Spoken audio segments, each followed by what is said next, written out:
देवरानी की काबिलियत के आगे स्वयं को बौना महसूस करती मालती का दिल नफरत की आग में भर उठा। उन लपटों में खुद उसी के सुख संसार को जलाकर राख कर दिया। यह लीजिए ताई अम्मा, आज की आखिरी खुराक और ध्यान से सुनिए। नो अचार, नो चटनी और नो ठंडा पानी, तभी ठीक होगी आपकी खांसी। अब आप सो जाइए, बल्ब बंद करिए। श्रेया ने गुड नाइट कहा और कमरे से बाहर निकल गई। बहुत लंबी उम्र पाओ, सदा सुखी रहो बेटा, ये ताई मम्मा के दिल से निकले शब्द थे। आंखें मूंद कर वह सोने की कोशिश करने लगी, लेकिन न जाने क्यों आज नींद आने का नाम ही नहीं ले रही थी। मन बेलगाम घोड़े सा सरपट अतीत की ओर भागे जा रहा था और ठहरा तो उस पड़ाव पर जहाँ से वर्षों तक उनका सुखदग्रस्त जीवन शुरू हुआ था। मालती इस घर की बहू बनकर जब आई थी तो बस 3 सदस्यों का परिवार था और चौथी वह आ गई थी, जिसे घर भर में स्नेह सम्मान के साथ स्वीकारा था। सास यूँ लाड लटाती थी जैसे वह बहू नहीं, इकलौती दुलारी बेटी हो। छोटे भाई सा उसका देवर अक्षय भाभी कहता हुआ उसके आगे पीछे डोलता, और पति अभय के दिल की तो मानो वह महारानी ही थी। मालती की एक मांग उठती तो घर के 3 सदस्य जी जान से उसे पूरा करने में जुट जाते, और फिर स्वयं अपने ही पर वह इतरा उठती। सोने पर सुहागा की तरह 4 सालों में 2 प्यारे बेटे अनुज और अमन को जन्म देकर तो मानो मालती ने किला ही फतह कर लिया। दोनों बेटों के जन्म के उत्सव किसी शादी ब्याह के जैसे ही मनाए गए थे। राज कर रही थी मालती, घर पर भी और घर वालों के दिलों में भी। स्वर्ग किसे कहते हैं, यही तो है मेरी धरती का स्वर्ग, मालती अक्सर सोचती। अक्षय ने अपनी इंजीनियरिंग की पढ़ाई के दौरान ही लड़की पसंद कर ली थी और नौकरी लगते ही उसे लाकर माँ और भाई भाभी के सामने खड़ा कर दिया। जब इन दोनों ने कोई ऐतराज नहीं किया तो भला वह कौन थी जो विरोध करने। इस तरह सगुन देवरानी बनकर इस घर में आई तो मालती को पहली बार लगा कि उसका एक छत्र ऊंचा सिंहासन डोलने लगा है। सगुन देखने में जितनी खूबसूरत थी उतना ही खूबसूरत उसका विनम्र स्वभाव भी था। ऊपर से वह कमाऊ भी थी, अक्षय के साथ ही काम करती थी और उसके बराबर ही कमाती थी। इतने गुणों के बावजूद अभिमान से वह एकदम अछूती थी। देवरानी के यह तमाम गुण मालती के सीने में कांटे बनकर चुभते थे और उसके मन में हीन रंतियाँ पनपने थी। मालती के निरंकुश शासन को चुनौती देने सगुन आ पहुँची थी, जो उसे खलनायिका की तरह लगती थी। सगुन माँ की इस पुकार पर जब वह काम छोड़कर भागी आती तो मालती जलकर खाक हो जाती।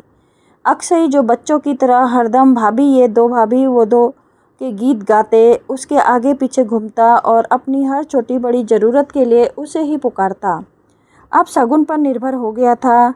हाँ, पति अब भी उसी के अपने ही थे, लेकिन जब मालती सगुन के साथ मुकाबला करती या उसे नीचा दिखाने की कोशिश करती तो अभय समझाते, मालू सगुन के साथ छोटी बहन की तरह आचरण करो, तभी इज्जत पाओगी। तब वह कितना भड़कती थी और सगुन का सारा गुस्सा अभय पर निकालती थी। सगुन के प्रति मालती का कटु व्यवहार माँ को भी बेहद अखरता था, मगर वह खामोश रहकर अपनी नाराज़गी जताती थी, क्योंकि लड़ना झगड़ना या तेज बोलना माँ जी के स्वभाव में शामिल नहीं था। सगुन अनुज और अमन को भी बहुत प्यार करती थी। वे दोनों भी चाची चाची की रट लगाए उसके इर्द गिर्द मंडलाते थे, लेकिन यह सब कुछ भी मालती को कब भाया था। कभी झड़क कर तो कभी थप्पड़ मारकर वह बच्चों को जता ही देती कि उसे चाची से उनका मेलजोल बढ़ाना पसंद नहीं है। बच्चे भी धीरे धीरे पीछे हट गए। फिर साल भर बाद भी सगुन भी माँ बन गई, एक प्यारी सी गोल मटोल बेटी को जन्म देकर। पहली बार मालती ने चैन की सांस ली। उसे लगा कि बेटी को जन्म देकर सगुन उससे एक और कदम पीछे और एक पद नीचे हो गई, लेकिन यह मालती का बड़ा भारी भ्रम था। 3 पीढ़ियों के बाद इस घर में बेटी आई थी, जिसे माँ जी ने पलकों पर सजाया और सगुन को दुलार कर धन्यवाद भी दिया। माँ और अक्षय ही नहीं, अभय भी बहुत खुश थे। उतना ही भव्य नामकरण हुआ जितना अनुज और अमन का हुआ था, और उसे नाम दिया गया श्रुति। फिर 2 साल के बाद दूसरी बेटी श्रेया आ गई। अक्षय की गुड़िया सी बेटियों में माँ जी के प्राण बसते थे। अक्षय की गुड़िया सी बेटियों के माँ जी के प्राण बसते थे। लगभग यही हाल अभय का भी था। मालती से बर्दाश्त नहीं होता था। वह अक्सर चिढ़कर बड़बड़ाती, वंश तो बेटों से ही चलता है ना, बेटियां तो पराया धन है, इन्हें इस तरह सिर पर धरोगे तो बिगड़ेंगी ही नहीं। उधर मालती के कटु वचन का सिलसिला बढ़ता जा रहा था, इधर बच्चों में भी अनबन रहती। अक्सर अनुज अमन के हाथ पीटकर श्रुति और श्रेया रोती हुई दादी के पास आती तो शगुन बिना किसी को कोई दोष दिए बच्चियों को बहला लेती कि कोई बात नहीं बेटा, बड़े भैया लोग हैं ना। लेकिन दादी माँ से सहन नहीं होता। आखिरकार एक दिन तंग आकर उन्होंने स्पष्ट घोषणा कर दी कि बस अब समय आ गया है कि तुम दोनों भाइयों को अपने जीते जी अलग कर दो, नहीं तो किसी दिन किसी एक बच्चे का सिर फूटा होगा। या माँ का फैसला मानो पत्थर की लकीर था और दो बराबर हिस्सों में बड़े ने साफ शब्दों में मालती से कह दिया था कि बड़ी बहू तुम अपनी गृहस्थी संभालो, मैं अक्षय के पास रहूँगी। शगुन नौकरी पर जाती है और उसकी बच्चियाँ बहुत छोटी हैं अभी, उन्हें मेरी सख्त ज़रूरत है। हाँ, तुम्हें भी अगर कभी मेरी कोई ख़ास ज़रूरत पड़े तो पुकार लेना, शौक़ से आऊँगी। मालती स्वतंत्र गृहस्थी पाकर बहुत खुश थी, लेकिन हर समय बड़बड़ाना उसकी आदत में शुमार हो चुका था। अतः जब तक उच्च स्वर में सुनाती अरे करे कर लो अपनी बिटियाओं पर नाज, उनके ब्याह के समय तो भाइयों के नेक पूरे करवाने के लिए मेरे बेटों को ही बुलाने आओगी ना। या बेटों के बिना तो गति भी नहीं होती, बेटा ही तो चिता को आग देता है। खुश हो लो अभी। मालती की इन हरकतों की वजह से माँ जी ने तो उसके साथ बातचीत भी बंद कर दी। शगुन ने भी पलटकर ना तो कभी जेठानी को जवाब दिया और ना ही झगड़ा किया। अपनी इस विनम्रता के कारण वह सास और पति के मन में बसी थी। अभय भी उसकी सराहना करते न थकते थे। जीवन के बही खाते से एक एक साल घटता गया, एक एक जुड़ता गया। एक घर के दो हिस्सों में बच्चे पल बढ़ रहे थे। अनुज पढ़ाई और खेल में अच्छा खासा था, जबकि अमन का ध्यान पढ़ने लिखने में नहीं था। उसके लिए एक क्लास में 2 साल लगाना आम बात थी।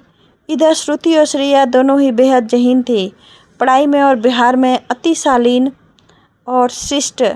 अक्सर शगुन और माँ ने उन्हें बेटों की तरह पाला था। वैसे भी यह तो सर्वविदित है कि यथा माँ तथा संतानम।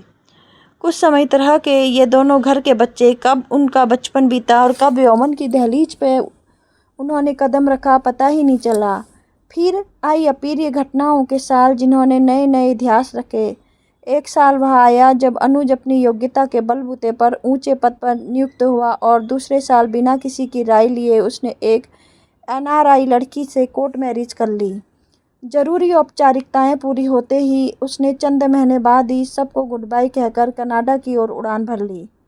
तीसरे साल अमन अपने दोस्तों के साथ घूमने के लिए गोवा गया तो वहां से वापस ही नहीं आया। बाद में एक दोस्त ने घर आकर मालती को अमन द्वारा एक क्रिश्चियन लड़की से प्रेम हुआ किए जाने के बारे में बताया। आंटी, उसका नाम डेजी है। उसकी आंखें नीलम जैसी नीली हैं, बाल सुनहरे हैं और रंग दूध सा गोरा है। पूरी अंग्रेजन लगती है। वह उसके पिता का पणजी में एक शानदार बियर बार है। इन तमाम बातों को सच साबित करने के लिए अमन का खत चला आया। माँ, मुझे डेजी पसंद थी, वह मुझे पसंद करती है। हम शादी करना चाहते हैं, मगर उसके डैड की 2 शर्तें थी। एक तो मैं धर्म बदलकर ईसाई बन जाऊं और दूसरा मुझे वहीं रहकर उनका काम संभालना होगा। मेरे लिए यह सुनहरा मौका था, अतः मैंने डेजी के डैडी को दोनों शर्तें मान ली हैं और कल चर्च में उसकी साथ शादी कर ली। आप लोगों से इजाज़त लेना बेकार था, क्योंकि आप कभी भी इसके लिए तैयार न होते। इसलिए बस सूचित कर रहा हूँ और आपका आशीर्वाद मांग रहा हूँ। अमन, मालती और अभय को लगा जैसे सारे कहर एक साथ टूटकर उन पर आ गिरे हैं। बस एक धरती ही नहीं फटी जिसमें दोनों समा जाते। धर्म बदल लिया, अपने अस्तित्व को ही बेच डाला। ऐसा अधम और अवसरवादी इंसान मेरा बेटा कैसे हो सकता है? इस लड़की से बेशक ब्याह करता, मगर धर्म तो ना बदलता। तब शायद मैं उसको माफ़ भी कर देता और लड़की को बहू भी मान लेता। लेकिन अब कभी नाम ही न लेना उसका मालूम मेरे सामने। अभय ने एक लंबी खामोशी के बाद ये शब्द कहे थे। मालती भी जाने किस रों में एक ठंडी सांस लेकर बोली, काश बेटों की जगह हमारी भी 2 बेटियां होती तो सिमट कर इज्जत से घर में तो बैठी होती। बेटियां हैं हमारी भी, आंखों पर अपनेपन का चश्मा चढ़ा कर देखो, मालूम नजर आ जाएंगी। तल्ख स्वर में अभय ने कहा था।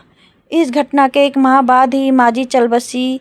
एकदम अचानक, शायद अमन और अभय की तरफ से मिला दुख ही इस मौत की वजह रहा हो। मालती का अभिमान अब चूर चूर होकर बिखर गया था। अब न तो वह चिड़चिड़ाती थी और न ही चिल्लाती थी। खुद अपने से ही वह बेहद शर्मिंदा थी। एकदम खामोश रहती थी और जब दर्द सहन शक्ति की सीमा को लांघ जाता तो रो लेती। श्रेया और श्रुति को अब मालती अपने पास बुलाना चाहती थी, दुलारना चाहती थी, मगर वह हिम्मत नहीं जुटा पाती। उन बच्चियों के साथ किया अपना कपटपूर्ण दुर्व्यवहार उसे याद आता तो शर्म से सिर नीचे हो जाता।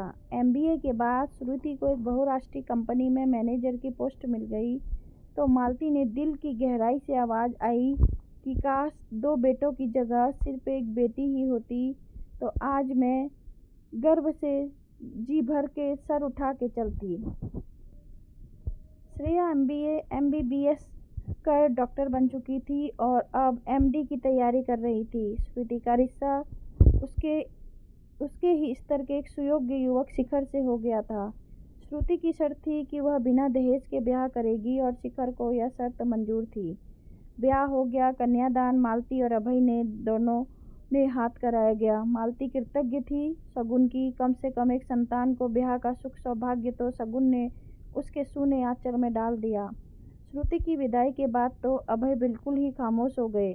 बोलते तो वह पहले से भी ज़्यादा नहीं थे, लेकिन अब तो बस ज़रूरत भर बात के लिए ही मुंह खोलते। उम्र के साथ साथ शायद उनका गम भी बढ़ता जा रहा था। गम बेटों के बिछोह का नहीं, उनकी कपटपूर्ण चालाकियों का था। उनके दिल का सबसे बड़ा दर्द था।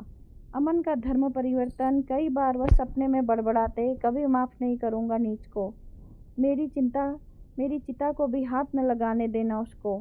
मालू कहते हैं ना, इंसान 2 तरह से मरता है, एक तो सांसें थम जाने पर और दूसरा जीते जी पल पल मरकर।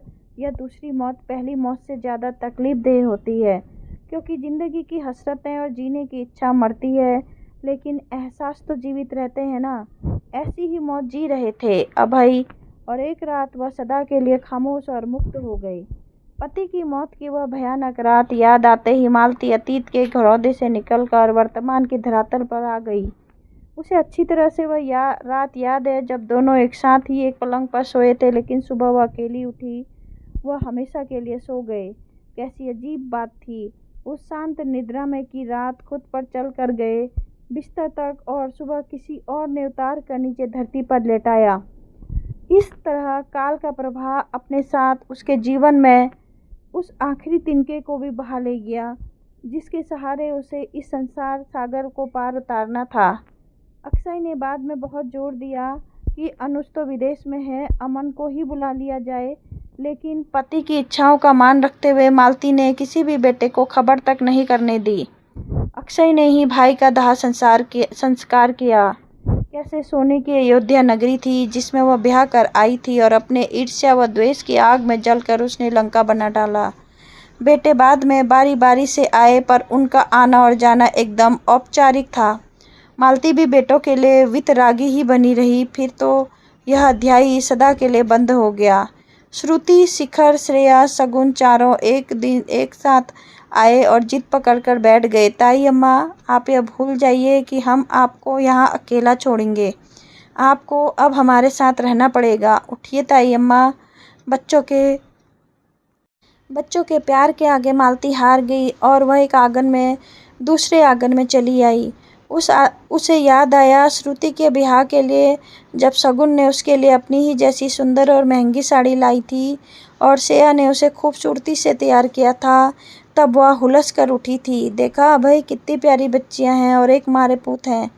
काश। और एक निश्वास लेकर मालती ने फिर यादों का सूत्र थाम लिया। यह क्षतिपूर्ति थी अपने दुष्कर्मों की, बच्चियों के प्रति प्यार था, या उनके मधुर व्यवहार का पुरस्कार कि एक दिन मालती ने अपने वकील को बुलाया और अपने हिस्से की तमाम चल अचल संपत्ति श्रुति श्रेया के नाम करने की इच्छा जाहिर की। लेकिन अक्षय और शगुन ने वकील को यह कहकर लौटा दिया, भाभी आप माने या न माने, यह अमन और अनुज की ही धरोहर है और हम इस अमानत में आपको खायनात नहीं करने देंगे। श्रुति शिखर छुट्टियों में आते तो शगुन की तरह ही मालती को भी स्नेह सम्मान देते। शिखर दामाद की तरह नहीं, बेटे की तरह खुलकर मिलता और उन्हें ताई मम्मा नहीं बड़ी मम्मा कहकर बुलाता। कहता कि आपने ही तो श्रुति का हाथ मेरे हाथ में दिया है, फिर आप मेरी बड़ी मम्मा ही हुई ना। घर की मीठी चहल पहल पहले मन में खसक जगाती थी, अब उमंग भरती है कि काश ये मेरे बेटे दामाद होते तो मैं दुनिया की सबसे सुखी माँ होती। तभी अचानक उसे अभय की तिरस्कारपूर्ण निगाहें याद आ गई तो अपनी ओछी मानसिकता पर उसे अफसोस हुआ कि मेरे ही तो बच्चे हैं ये, और सुखी ही तो हूँ, और मैं कैसा होता सुख। चौथेपन की लाठी बनाने के लिए ही तो माँ बाप पुत्र की कामना करते हैं, और वह पुत्र तो कब के मेरा साथ छोड़ गए हैं, मेरे पति की मृत्यु का कारण भी बने हैं, और यह फूल सी बच्चियाँ कैसे मेरे आगे पीछे डोलती हैं। यह सुख नहीं तो और क्या है, यही सुख भी है और स्वर्ग भी है। सहसा मालती के मन में यह ख्याल खलबली मचा गया कि बेईमान सांसों का क्या भरोसा, न जाने कब थम जाए, और हो सकता है कि उसकी इस रात का कोई सवेरा न हो। अभय के साथ भी तो ऐसा ही हुआ था, इसलिए उसने खास इच्छा को आकर देने लिए कागज कलम लेकर मालती ने लिखना शुरू करा। मेरी संतान, मेरी 2 बेटियां श्रुति और श्रेया ही हैं, और यह मेरी हार्दिक इच्छा है कि मेरी मृत्यु के बाद मेरे शरीर को आग मेरी बड़ी बेटी श्रुति और दामाद शिखर दें। यदि किसी वजह से वह मौजूद ना हो तो यह हक मेरी छोटी बेटी श्रेया भारद्वाज को दिया जाए। मेरे घर, जेवर, बैंक के पैसे और शेष संपत्ति पर सगुन श्रुति और श्रेया का बराबर अधिकार होगा। मैं मालती भारद्वाज पूरे होशो हवास में बिना किसी दबाव के यह घोषणा करती रही हूँ ताकि सनद रहे। अब काश शब्द को वह अपनी बाकी की बची जिंदगी में कभी जबान पर नहीं लाएगी। यह निश्चय कर मालती ने चैन की सांस ली और पत्र को लिफाफे में यह सोचकर बंद करने लगी कि सुबह यह पत्र मैं अक्षय के हवाले कर दूंगी। पत्र को तकिए के नीचे रखकर मालती सोने की कोशिश करने लगी। अब उसका मन शांत था और फूलों सा हल्का था। दोस्तों, अगर आपको मेरी कहानी पसंद आए तो चैनल को लाइक से सब्सक्राइब करके अपना सपोर्ट